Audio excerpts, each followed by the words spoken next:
வணக்கம். நம்ம ஒவ்வொருத்தரோட வாழ்க்கைக்கும் கண்ணுக்கு தெரியாத ஒரு டைம்லைன், ஒரு கவுண்டவுன் ஓடிக்கிட்டு இருக்குன்னு சொன்னா நம்புவீங்களா? இது ஏதோ கற்பனை இல்லைங்க.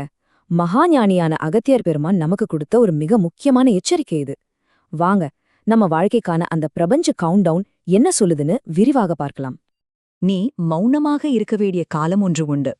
ஏனெனில் உன் வார்த்தைகளே உனக்கு மிகப்பெரிய எதிரியாக மாறும். அகத்தியரோட இந்த சக்தி வாய்ந்த வார்த்தைகளோட ஆரம்பிக்கலாம். என்னடா இது, ஆரம்பமே ஒரு மாதிரி மர்மமா இருக்கேன்னு நினைக்கிறீங்களா? நம்ம வார்த்தைகளே நமக்கு எதிரியா மாறுறதுனா என்ன அர்த்தம்? இந்த எச்சரிக்கையோட ஆழத்தை புரிஞ்சுக்க நாம நம்ம வாழ்க்கையோட முதல் கட்டத்துக்கு போகணும். நம்ம வாழ்க்கையோட 25 வருஷம் இது ரொம்ப ரொம்ப முக்கியமான ஒரு காலகட்டம். நாம என்ன நினைப்போம்? படிப்பு, விளையாட்டு, நண்பர்கள், ஜாலின்னு போயிட்டு இருக்குன்னு நினைப்போம். ஆனா நமக்கு தெரியாமலேயே நமக்குள்ள ஒரு ஆன்மீக பயணம் நடந்துகிட்டே இருக்கு. அது என்ன பயணம்? அதுதான் ஆன்மீக முதிர்ச்சி. இது தானா வந்துடுற விஷயம் இல்ல. அகத்தியர் சொல்றபடி இதுக்கு மொத்தம் 99 படிகள் இருக்கு.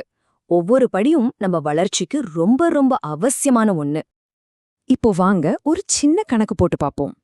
ஒரு படிய கடக்க 3 மாசம் ஆகுது. அப்போ 99 படிகளை கடக்க கிட்டத்தட்ட 297 மாதங்கள் ஆகும். இத வருஷமா மாத்துனா சரியா 25 வருஷம் வரும். பாத்தீங்களா, இயற்கையே நம்ம வாழ்க்கையோட முதல் 25 வருஷத்தை இந்த ஆன்மீக அடித்தளத்தை அமைக்கிறதுக்காக ஒதுக்கி வச்சிருக்கு. ஆனா இங்கதான் ஒரு பெரிய சோகமே இருக்கு.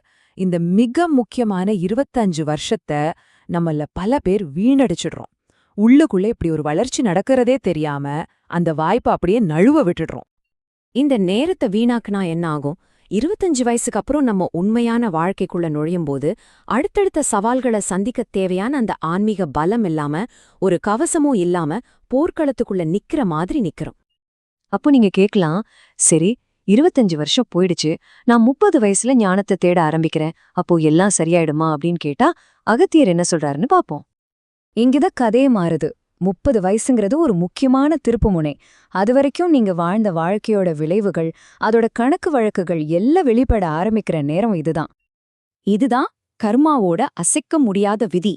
கடவுள் உங்க கடந்த காலத்தை அழிச்சு எல்லாம் சரியாயிடும்னு சொல்ல மாட்டார். அதுக்கு பதிலா அதோட விளைவுகளை உங்க முன்னாடி கொண்டு வந்து நிறுத்துவார். சிம்பிளா சொல்லணும்னா, நீ செஞ்சதை நீயே அனுபவிச்சு தீரு அப்படிங்கறதுதான் விதி. இத கொஞ்சம் பாருங்களேன். உங்க கடந்த கால செயல்களுக்கும் உங்க எதிர்கால விளைவுகளுக்கும் ஒரு நேரடி தொடர்பு இருக்கு. அதாவது உங்க 30 வயசுலேருந்து 50 வயசு வரைக்கும் நடக்க போற வாழ்க்கை உங்க இளமைக்கால வாழ்க்கையோட ஒரு பிரதிபலிப்பு தான். இதுல இருக்கிற ஒரு கசப்பான உண்மை என்னன்னா, நீங்க சேர்த்த கர்ம வினையிலிருந்து தப்பிக்கவே முடியாது. அந்த சுமைய நீங்க தனியாதான் சுமக்கணும்னு சொல்லி இறைவன் கூட ஒதுங்கி நின்னு வேடிக்கை பாப்பார். ஆனா எல்லாம் முடிஞ்சு போச்சுன்னு அர்த்தமில்ல.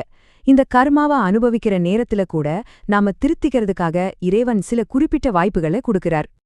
நம்ம வாழ்க்கை பாதையில இந்த மாதிரி சில முக்கியமான சோதனைச் சாவடிகள், அதாவது செக் பாயிண்ட்ஸ் இருக்கு.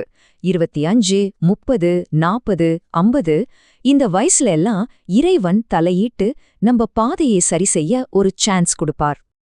இந்த செக் பாயிண்ட்ஸோட ரூல்ஸ் ரொம்ப சிம்பிள். 30 வயசுல முதல் சான்ஸ் கிடைக்கும். அதை நீங்க மிஸ் பண்ணிட்டீங்கன்னா உங்க கர்ம தண்டனை இன்னும் 5 வருஷத்துக்கு நீட்டிக்கப்படும். அப்புறம் 40 வயசுல இன்னொரு சான்ஸ். அதையும் விட்டா தண்டனை காலம் இன்னும் அதிகமாகும். இது ஒரு தொடர்கதையா போயிட்டே இருக்கும். ஆக நம்ம வாழ்க்கையில மேல போறதும் சரி, கீழே விழுறதும் சரி, அது முழுக்க முழுக்க நம்ம கையில தான் இருக்கு. நம்ம எடுக்கிற ஒவ்வொரு முடிவும் நம்ம தலைவிதியை தீர்மானிக்குது. அந்த முழு பொறுப்பும் நம்மளோடதுதான். இப்போ இந்த விளக்கத்தோட முடிவுக்கு வருவோம். சித்தர்களோட ஒட்டுமொத்த ஞானத்தையும் நமக்காக அவங்க வைக்கிற ஒரு உணர்ச்சி பூர்வமான வேண்டுகோளையும் பாப்போம். சித்தர்கள் நம்மள அவங்களோட குழந்தைங்களா பாக்குறாங்க. நாமளே துன்பத்தை வரவழைச்சுக்கிட்டு அதுல கஷ்டப்படுறத பார்த்து அவங்க ரொம்ப வருத்தப்படுறாங்க. துன்பத்தை நீங்களே வரவழைத்து அதை அனுபவித்துக் கொண்டிருக்கிறீர்கள் என்ற இந்த வார்த்தைகள்ல அவங்களோட ஆதங்கம் நல்லாவே தெரியுது. இதத்தாங்க அகத்தியர் எச்சரிக்கையோக இறுதிச் சுருக்கம். சரியான அடித்தளம்ங்கிறது ஒரு ஆப்ஷன் கிடையாது, அது கட்டாயம். அந்த அஸ்திவாரத்தை சரியா போடாம விட்டுட்டு பின்னாடி எவ்வளவுதான் அழுதாலும் பழைய கணக்குகளை தீர்க்காம அடுத்த கட்டத்துக்கு போகவே முடியாது. இந்த பதிவை ஒரு ஆழமான கேள்வியோட முடிச்சுக்கலாம். ஒவ்வொரு நொடியும் ஒரு தேர்வு. நாம எடுக்கிற ஒவ்வொரு முடிவும் நம்ம வாழ்க்கையை உருவாக்குது. நீங்க விழிப்புணர்வோடு வாழ்கிறீர்களா? இந்த கேள்வி நமக்காக மட்டுமல்ல, உங்களை பார்த்துதான் கேட்கப்படுகிறது. உங்க பதில் என்ன? யோசிச்சு பாருங்க.